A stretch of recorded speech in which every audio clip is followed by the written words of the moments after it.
Station की भीड़ में हर चेहरा जल्दी में था, लेकिन उस दिन श्रेया की नजर एक ही जगह ठहर गई। पुलिस एक छोटे से लड़के को पकड़कर घसीट रही थी। वो रो रो कर कह रहा था, मैंने चोरी नहीं की। भीड़ तमाशा देख रही थी, लेकिन श्रेया का दिल कांप उठा। न जाने क्यों उस बच्चे की आंखें उसे अपनी सी लगीं। वो आगे बढ़ी और पुलिस से भिड़ गई। उसे क्या पता था, यह मुलाकात उसकी जिंदगी बदल देगी। सच सामने आने वाला था, बहुत बड़ा सच।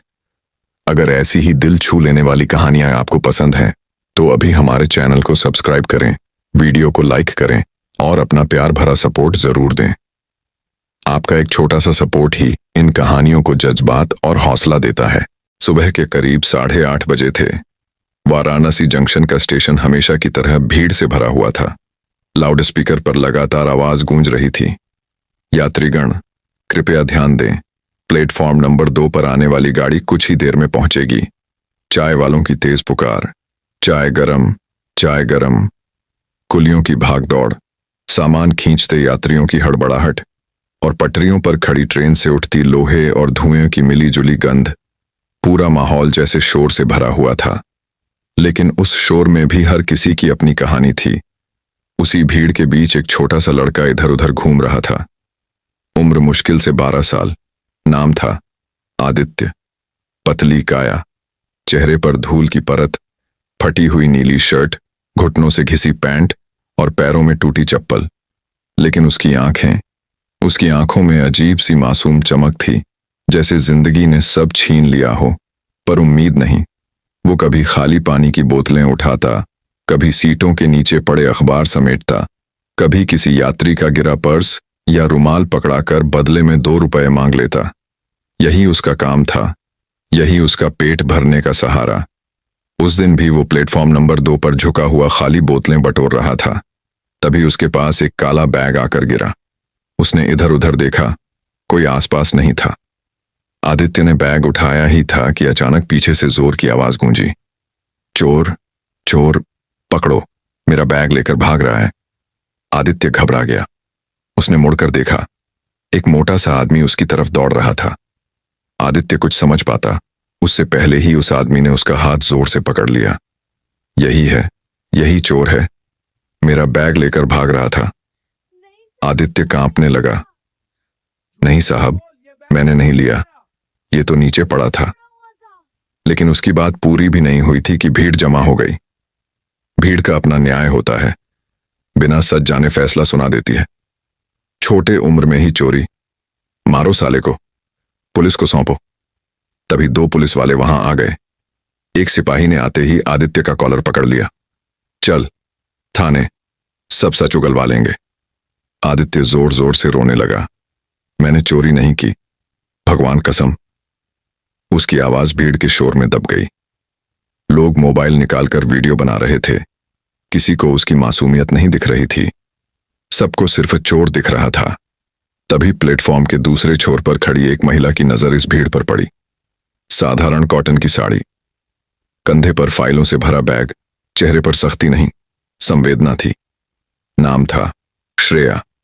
वो पास आई और जैसे ही उसने रोते हुए आदित्य को देखा, उसके कदम खुद ब खुद रुक गए। आदित्य की आंखें मदद के लिए इधर उधर भटक रही थीं, लेकिन कोई आगे नहीं आ रहा था। जैसे ही पुलिस उसे घसीट कर ले जाने लगी, श्रेया से रहा नहीं गया। वो तेज कदमों से आगे बढ़ी। रुकिए, बच्चा है, ऐसे कैसे ले जा रहे हैं?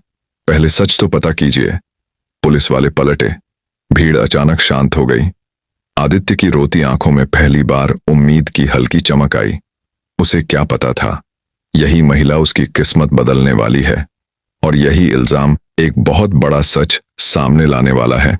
अगर ऐसी ही दिल छू लेने वाली कहानियां आपको पसंद हैं, तो अभी हमारे चैनल को सब्सक्राइब करें, वीडियो को लाइक करें और अपना प्यार भरा सपोर्ट जरूर दें। आपका एक छोटा सा सपोर्ट ही इन कहानियों को जज्बात और हौसला देता है। पुलिस आदित्य को पकड़कर स्टेशन के पास बनी छोटी सी चौकी में ले आई। लोहे का पुराना दरवाजा, अंदर सीलन की गंध और दीवारों पर उतरता हुआ पेंट माहौल खुद ही डर पैदा कर रहा था। आदित्य को एक लकड़ी की बेंच पर बैठा दिया गया। उसके हाथ अब भी कांप रहे थे। आंखों से आंसू रुक ही नहीं रहे थे। वो बार बार एक ही बात दोहरा रहा था, मैंने चोरी नहीं की, मैंने चोरी नहीं की। इंस्पेक्टर ने बैग में इस पर पटका, सच सच बता वरना अभी डंडा पड़ेगा। आदित्य डर से सिमट गया। तभी बाहर से तेज कदमों की आवाज आई। श्रेया चौकी के अंदर दाखिल हुई। ऑफिसर, आप ऐसे बच्चे से पूछताछ कर रहे हैं, कोई सबूत है आपके पास? इंस्पेक्टर ने उसे ऊपर से नीचे तक देखा। मैडम, आप अपने काम से काम रखिए, ये चोर है। श्रेया ने सख्ती से कहा। चोर है या बना दिया गया है, ये पता करना आपका काम है। कुछ पल के लिए कमरे में खामोशी छा गई। श्रेया आदित्य के पास बैठ गई। उसने पानी की बोतल आगे बढ़ाई। डरो मत, सच बताओ क्या हुआ था? आदित्य ने कांपती आवाज में कहा। मैं बोतल उठा रहा था मैडम, तभी एक अंकल आए। उन्होंने खुद बैग मेरे हाथ में दिया, बोले पकड़ो, फिर चिल्लाने लगे, चोर चोर, पहचान लोगे उन्हें? आदित्य ने तुरंत सिर हिलाया। हाँ मैडम, पहचान लूंगा। श्रेया ने तुरंत इंस्पेक्टर की तरफ देखा। स्टेशन पर सीसीटीवी कैमरे लगे हैं, फुटेज निकलवाइए। इंस्पेक्टर थोड़ा असहज हुआ, लेकिन भीड़ में मामला बढ़ चुका था। उसे मानना पड़ा। करीब आधे घंटे बाद फुटेज चलाई गई। स्क्रीन पर साफ दिख रहा था, वही मोटा आदमी खुद बैग आदित्य के पास गिराता है और फिर कुछ सेकंड बाद चिल्लाने लगता है। कमरे में सन्नाटा छा गया। इंस्पेक्टर की आंखें फैल गईं। श्रेया ने धीमे लेकिन सख्त स्वर में कहा, अब बताइए चोर कौन है? आदित्य चुपचाप स्क्रीन देख रहा था। उसकी आंखों से आंसू फिर बह निकले, लेकिन इस बार डर के नहीं, सच सामने आने की राहत के थे। उसे पहली बार लगा शायद आज कोई उसके लिए खड़ा हुआ है। सच में पहली बार। सीसीटीवी फुटेज सामने आने के बाद चौकी का माहौल पूरी तरह बदल चुका था। जो पुलिस वाले अभी तक आदित्य को डांट रहे थे, वही अब चुप खड़े थे। इंस्पेक्टर ने तुरंत 2 सिपाहियों को आदेश दिया, उस आदमी को ढूंढो, अभी के अभी स्टेशन से पकड़कर लाओ। आदित्य अब भी बेंच पर बैठा था, लेकिन उसके चेहरे का डर धीरे धीरे उतर रहा था। श्रेया उसके पास बैठी रही। उसने उसके सिर पर हाथ फेरा। डरो मत, अब तुम्हें कोई कुछ नहीं कहेगा। आदित्य की आंखें भर आईं। शायद बहुत समय बाद किसी ने उसे इस तरह छुआ था, अपनेपन से। थोड़ी देर बाद पुलिस उस आदमी को पकड़कर चौकी ले आई। अब उसकी अकड़ गायब थी, चेहरे पर पसीना, आंखों में घबराहट। इंस्पेक्टर गर्जा, क्यों फंसाया बच्चे को? वो पहले मुकरने लगा, लेकिन जब फुटेज सामने चलाई गई, उसकी आवाज बैठ गई। आखिरकार उसने सच उगल दिया। मेरा बैग चोरी हुआ था कुछ दिन पहले। पुलिस ने रिपोर्ट नहीं लिखी, गुस्से में था। आज किसी पर इल्जाम डालकर पैसा ऐंठना चाहता था। कमरे में खामोशी छा गई। इंस्पेक्टर ने गुस्से में उसे हिरासत में ले लिया। आदित्य यह सब देख रहा था।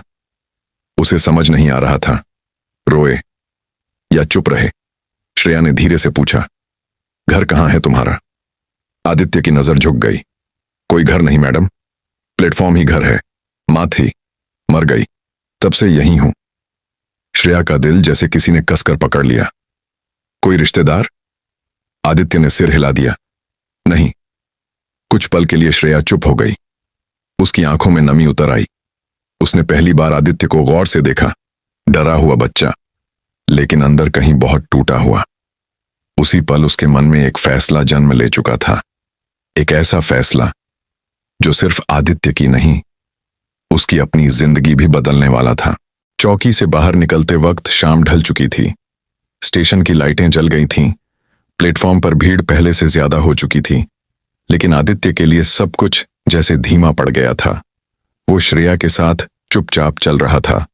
उसके कदम छोटे थे, लेकिन डर अब भी उसके पीछे पीछे चल रहा था।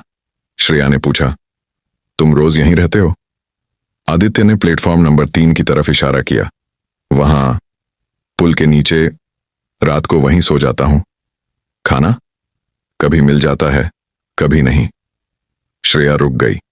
उसने पहली बार स्टेशन को उस नजर से देखा, जिस नजर से शायद आदित्य रोज देखता था। जहां लोग आते जाते थे, वहीं कुछ जिंदगियां अटकी रह जाती थीं। उसी वक्त तेज सीटी बजी। एक ट्रेन प्लेटफॉर्म पर घुसी। लोग भागते हुए चढ़ने लगे। धक्का मुक्की, शोर, आवाजें। आदित्य सहम कर थोड़ा पीछे हट गया। श्रेया ने नोटिस किया, उसे भीड़ से डर लगता है। डरो मत, मैं हूं ना, उसने सहज होकर कहा। आदित्य ने उसकी तरफ देखा। उस नजर में भरोसा था जो धीरे धीरे जन्म ले रहा था। कुछ देर बाद श्रेया उसे स्टेशन के बाहर चाय वाले ठेले पर ले गई। कुछ खाओगे? आदित्य पहले झिझका, फिर बोला, समोसा। श्रेया मुस्कुराई। 2 देना भैया। जब समोसा उसके हाथ में आया तो उसने तुरंत नहीं खाया। वो उसे देखता रहा, जैसे यकीन ही नहीं हो रहा। खाओ। पहला कौर खाते ही उसकी आंखें भर आईं। बहुत दिन बाद गरम खाया है। श्रेया का गला भर गया। उसने पानी दिया और चुपचाप उसे खाते देखती रही। खाना खत्म होने के बाद उसने पूछा, अगर मैं तुम्हें यहां से ले जाऊं, पढ़ाई कराऊं, रहना दूं, जाओगे? आदित्य चौंक गया। कहां? मेरे घर। वो घबरा गया। नहीं, पुलिस फिर पकड़ लेगी, लोग बोलेंगे चोर हूं। श्रेया तुरंत बोली, जब तक मैं हूं कोई कुछ नहीं कहेगा। कुछ पल की खामोशी, फिर आदित्य ने धीमे से पूछा, आप मुझे छोड़ोगी तो नहीं? ये सवाल सुनकर श्रेया अंदर तक हिल गई। उसने झुककर उसके कंधे पर हाथ रखा। नहीं, कभी नहीं। उसी पल जैसे आदित्य के अंदर जमा डर पिघल गया। उसने पहली बार किसी बड़े का हाथ खुद पकड़ लिया। स्टेशन की भीड़ के बीच एक अनाथ बच्चे को शायद अपना सहारा मिल चुका था, लेकिन किस्मत अभी पूरी तरह मेहरबान नहीं हुई थी, क्योंकि दूर खड़ा एक आदमी काफी देर से यह सब देख रहा था। उसकी नजर आदित्य पर थी और चेहरे पर अजीब सी सख्त मुस्कान। आने वाला वक्त फिर एक नई मुसीबत लेकर आने वाला था। स्टेशन के बाहर हल्की ठंड उतरने लगी थी। लाइटों की पीली रोशनी में धुआं सा तैर रहा था। श्रेया ने ऑटो रोका और आदित्य को साथ बैठा लिया। आदित्य अब भी खामोश था। उसकी उंगलियां सीट के कोने को कसकर पकड़े थीं, जैसे डर हो कहीं यह सब सपना ना हो। ऑटो चल पड़ा। स्टेशन पीछे छूटता गया और आदित्य की जिंदगी भी धीरे धीरे एक मोड़ ले रही थी। लेकिन उन्हें क्या पता था कि एक और मोड़ अभी बाकी है। स्टेशन के बाहर जो आदमी उन्हें देख रहा था वो कोई आम आदमी नहीं था। उसका नाम था रघु। स्टेशन के आसपास भीख मंगवाने और बच्चों से चोरी करवाने वाले गिरोह का छोटा सरगना। आदित्य पहले उसी गिरोह के बच्चों के साथ रहता था, लेकिन चोरी करने से मना करता था, इसलिए उसे मारकर भगा दिया गया था। आज जब रघु ने उसे एक अमीर महिला के साथ जाते देखा तो उसकी आंखों में लालच चमक उठा। अच्छा, तो अब मालदार सहारा मिल गया, वो बुदबुदाया। उसने तुरंत जेब से फोन निकाला। बॉस, वो लड़का मिल गया। आदित्य, हाँ, एक मैडम उसे ले गई है, लगता है पैसे वाली है।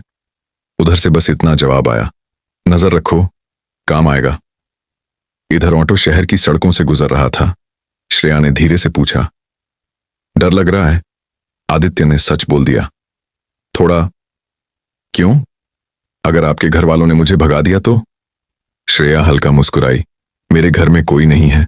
आदित्य चौंका, कोई नहीं?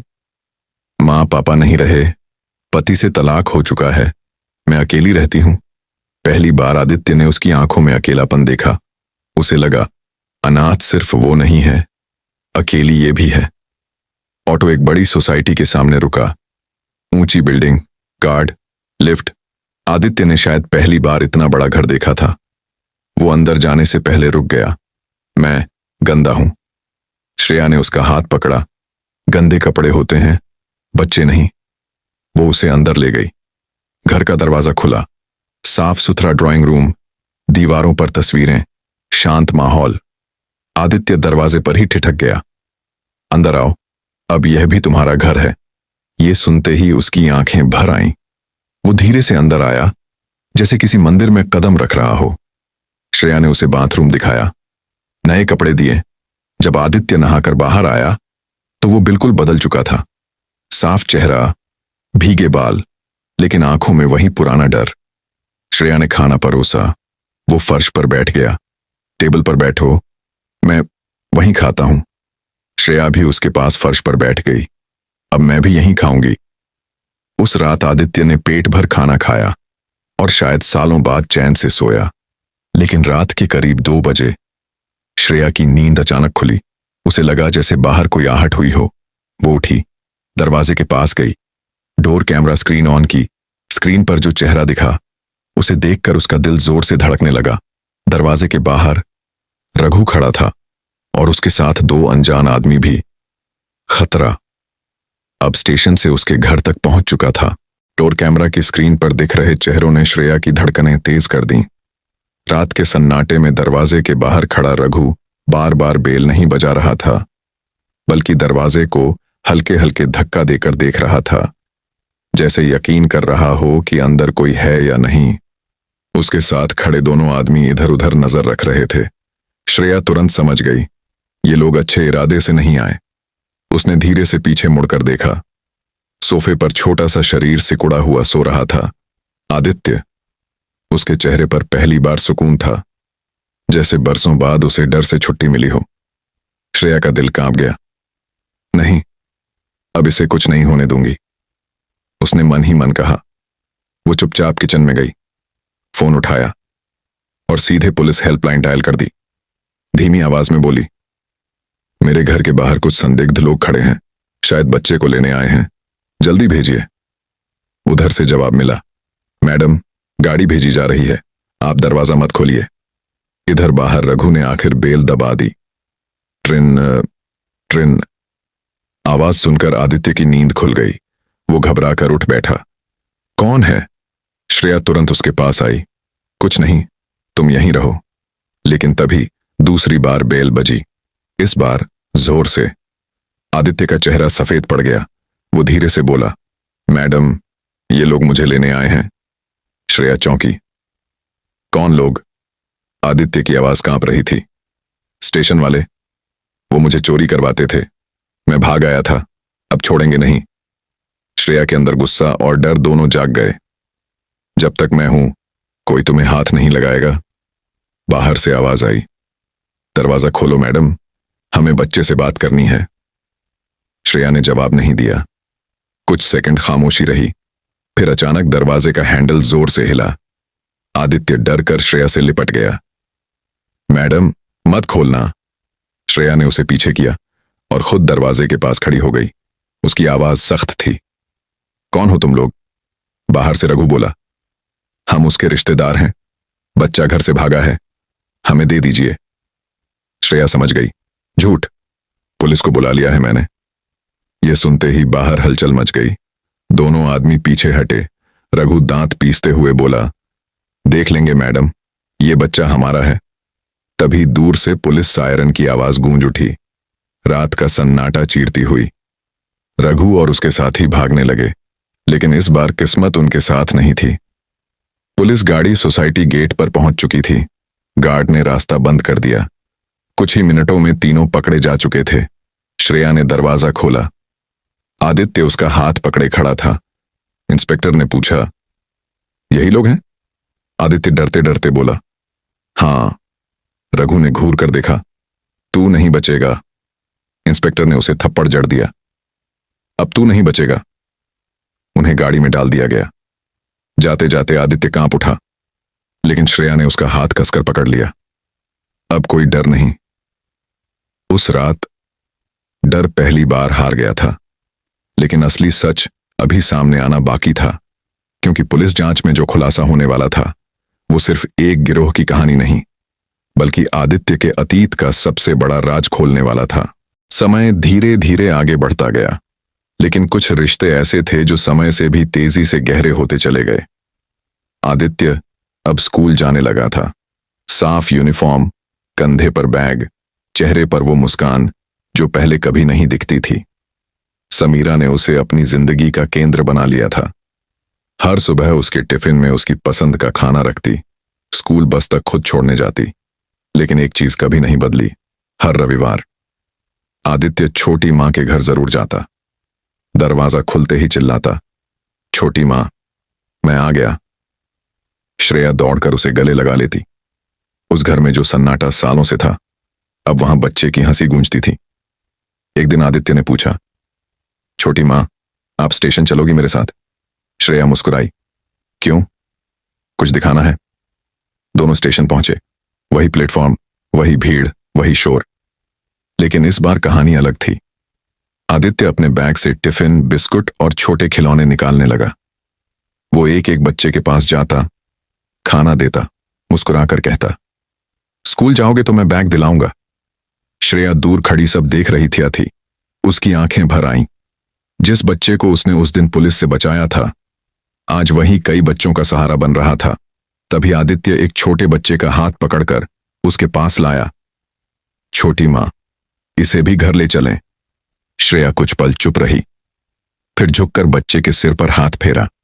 उसने आदित्य से कहा, सबको घर नहीं ले जा सकते, लेकिन सबका रास्ता बदल सकते हैं। उस दिन से श्रेया और समीरा ने मिलकर एक छोटा सा ट्रस्ट शुरू किया, प्लेटफॉर्म बचपन, जहां स्टेशन के बच्चों को खाना, पढ़ाई और रहने की मदद दी जाने लगी। धीरे धीरे कई बच्चे स्कूल जाने लगे। कुछ ने चोरी छोड़ दी, कुछ भीख मांगना। सालों बाद एक स्कूल फंक्शन में आदित्य स्टेज पर खड़ा था, हाथ में माइक, सामने भीड़। उसने कहा, मैं स्टेशन पर पकड़ा गया था, चोर समझा गया था। अगर उस दिन मेरी छोटी मां मुझे बचाती नहीं तो शायद मैं सच में चोर बन जाता।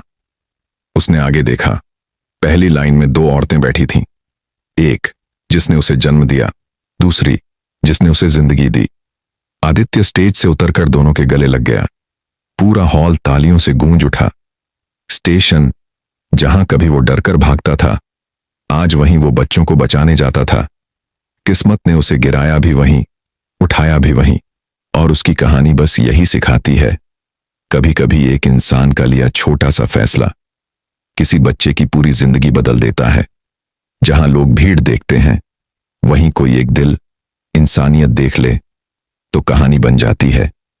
और उस दिन स्टेशन की भीड़ में एक चोर नहीं, एक भविष्य बचा लिया गया था।